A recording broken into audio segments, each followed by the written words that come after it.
నమః 2025 ఏప్రిల్ 21వ తేదీ సోమవారంతో ప్రారంభమై 30వ తేదీ బుధవారంతో అంతమయ్యేటువంటి ఏప్రిల్ నెల చివరి 10 రోజులలో కర్కాటక రాశిలో జన్మించిన జాతకులకి ఫలితాలు, సూచనలు, సలహాలు క్లుప్తంగా 3 పాయింట్లు తెలియజేయబోతున్నాను. ఇక మొదటి పాయింట్కి వెళ్దాం.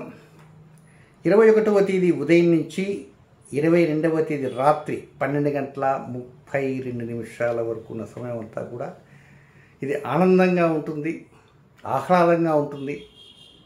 వ్యాపారస్తులకు, దంపతులకు, ప్రేమికులకు, వివాహం కాకుండా ఉన్నటువంటి వారికి ఈ 2 రోజులు అనుకూలంగా ఉంటుంది. కొత్త నిర్ణయాలు తీసుకోవడానికి, కొంగొత్త ఆశలు పొందటానికి ఈ 2 days ఫేవరబుల్గా ఉంటుంది. అయితే ఇక్కడ గమనించవలసింది ఏంటంటే, ఈ నెలలోనే 30వ తేదీ వస్తున్నది అక్షయ తదియ. సహజంగా అక్షయ తేదీ అనగానే ఏమనుకుంటారు అందరూ? బంగారం కొనాలి. మరి దంపతులుగా ఉన్నవారు అడుగుతుంటారు ఇంట్లో ఆడవారు, బంగారం కొందామని. బంగారం కొంటేనే కలిసి వస్తుంది, బంగారం కొనకపోతే కలిసి రాదు అనుకోవటం అది చాదస్తమే. అక్షయ తదియ అనేది దీనికి సంబంధించింది కాదు, అది సెంటిమెంటల్ గోల్డ్ ఫెస్టివల్. గతంలో ఒకసారి శుక్రమౌఢ్యం వచ్చిన సమయంలో బోనీళ్ళు వ్యాపారాలకి, ఆ టైంలో తమిళనాడులో ఒక మేధావి ఆలోచన చేసి అక్షయ తేదీ ఉంది, ఇప్పుడు ఇది కనుక ఎక్కిస్తే జనాలకు వెళ్ళిపోతుంది, పిచ్చి పిచ్చిగా కొనేస్తారు బంగారం అని. బంగారం నిజంగా కొన్నారు. బంగారం కొన్నారు, కానీ ఈ చీరల షాపులుగా అవి వెలవెలపోతున్నాయి పాపం. కనుక అప్పటి నుంచి ఈ అక్షయ తేదీ రాగానే బంగారం బంగారం కొనటం కదా ప్రధానం. అక్కడ లక్ష్మీదేవిని ప్రార్థన చేయండి. అసలు అక్షయ తేదీ అంటే ఏమిటో కూడా తెలియదు చాలామంది. జగద్రక్షకి నుండి శ్రీ సూర్య భగవానుడు, సింహరాశికి అధిపతి నుండి శ్రీ సూర్యనారాయణుడు ఉచ్చస్థానంలో ఉంటాడు మేషరాశిలో. దాని పక్కనే వృషభ రాశిలో చంద్రుడు, పగలు కనబడేది సూర్యుడు, రాత్రికి చంద్రుడు. ఆ చంద్రుడు ఉచ్చస్థానంలో పక్క రాశుల్లోని 2 ఉచ్చస్థానంలో ఉన్న ఏకైక రోజే ఇది అక్షయ తదియ. దాని కథ కమావేశంతో చాలా ఉంది. ఆ రోజున లక్ష్మీదేవిని అనుగ్రహించే మనకి అవకాశం ఉంటుంది. సరే, ముందు టైం చెప్పేస్తారు, మళ్ళీ చివరిదాకా ఎందుకు. అక్షయ తేదీ రోజున 30వ తేదీ బుధవారం ఉదయం 5:55 నుంచి 6:40 వరకు, తిరిగి మధ్యాహ్నం 12:40 నుంచి 2:10 వరకు, తిరిగి రాత్రి 7:35 నుంచి 9:10 వరకు ఈ మధ్యకాలంలో ఆ మహాలక్ష్మీదేవి అనుగ్రహం పొందటానికి మీకు తోచిన రీతిలో పూజా కార్యక్రమం నిర్వహించింది. 1 ఒత్తి వేయాలన్నా, 2 ఒత్తి వేయాలన్నా, 5 ఒత్తులు వేయాలన్నా, 6 పూలు పెట్టాలి, ఇవన్నీ కాకమ్మ కబుర్లు. ఇవన్నీ కాకమ్మ కబుర్లు. ఆ యూట్యూబర్లకి ఏం చెబుతుంటారు? ఆ ఒత్తులు వేయాలా, అదే తీయాలా, ఇదే వేయాలా. మనసు ప్రశాంతంగా కూర్చొని కుర్చీలో కూర్చొని హాయిగా ప్రశాంతంగా లక్ష్మీ క్షీర సముద్రాయతరాన్ని ప్రార్థన చేయండి. పలకదా? పలుకుతుంది. ఎందుకు పలకదు? ఇన్ని ఒత్తులు వేస్తేనే పలుకుతుంది. ఈ కాకమ్మ కబుర్లకు స్వస్తి చెప్పాలా? యూట్యూబ్ రాకముందు ప్రశాంతంగా పూజలు చేసుకుంటున్నారు. ఈ యూట్యూబర్స్ ఎక్కువైపోయినారు, ఇంకా ఎవరికి తోచింది వారంతే. సరే, ఇంతకీ మనం మొదటి పాయింట్కి వెళ్దాం. 1వ పాయింట్లో దంపతులంతా అనుకూలంగా ఉంటారు కదా. వారు ఒక్కోసారి దంపతులుగా వారు లేడీస్ అడగచ్చు, పండగ వస్తుంది కదా బంగారం. అది మీ నిర్ణయాలపై ఆధారపడి ఉంటుంది. వ్యాపార భాగస్వాములు ఏదో కొత్త నిర్ణయాలు తీసుకుంటారు. ప్రేమికులు కూడా కొత్త నిర్ణయాలు తీసుకుంటారు. ఏదైనా ఆ 2 days చక్కగా అనుకూలంగా ఉంటుంది. ఆ తర్వాత అనుకూలంగా ఉండదని కాదు, కొంచెం తగ్గుతుంది. ఇక నెక్స్ట్ 2వ పాయింట్కి వెళ్తే 22వ తేదీ రాత్రి 12:32 ప్రారంభమై 27వ తేదీ తెల్లవారుజామున వేకుంజాన 3:40 వరకు ఉన్న సమయం అంతా ఇది కొంచెం అనుకూలప్రదమైనటువంటి టైం కాదు.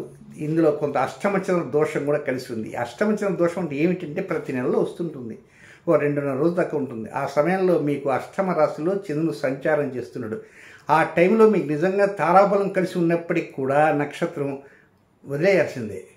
ఇప్పుడు ఈ కర్కాటక రాశి జాతకుడికి అష్టమ చంద్ర దోష సమయం ఎప్పుడో తెలుసా? 22వ తేదీ రాత్రి 12:32 నుంచి 25వ తేదీ వేకుంజామున 3:27 వరకు అష్టమ స్థానంలో చంద్రుడు సంచారం చేస్తుంటాడు. ఆ టైంలో కొత్త కార్యక్రమం శ్రీకారం చుట్టకూడదు.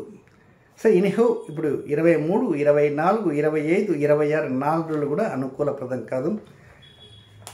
కొత్త కార్యక్రమాలకు వెళ్లకుండా సాధారణంగా జరుగుతుంటుంది.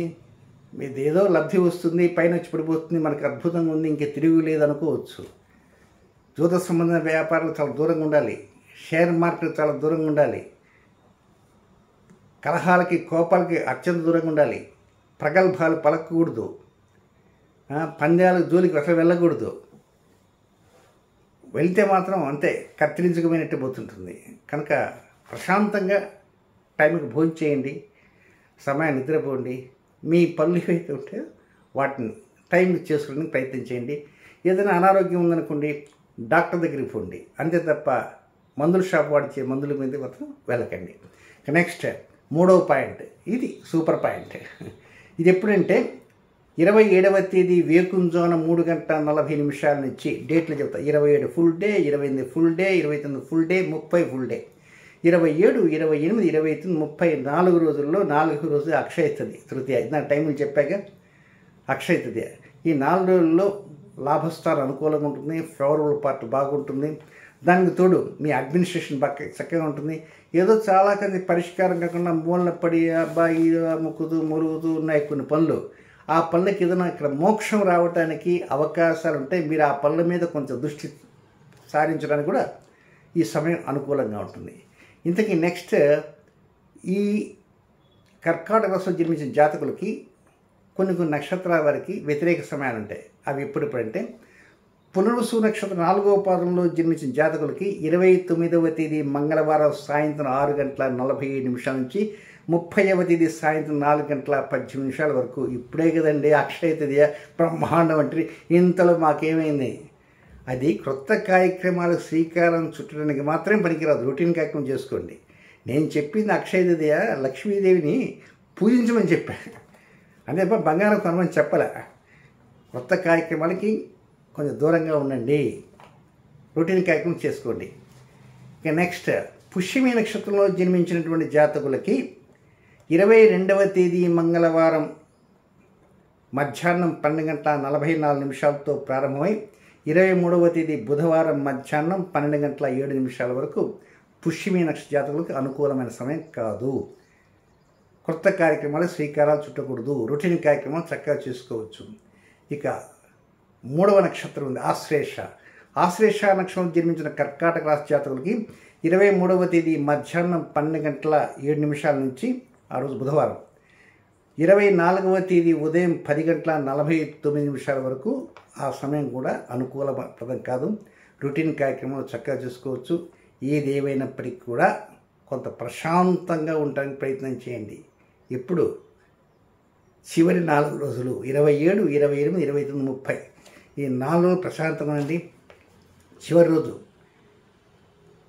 లక్ష్మీదేవి అక్షయ తదియ. ఇంతకా లక్ష్మి ఎవరు?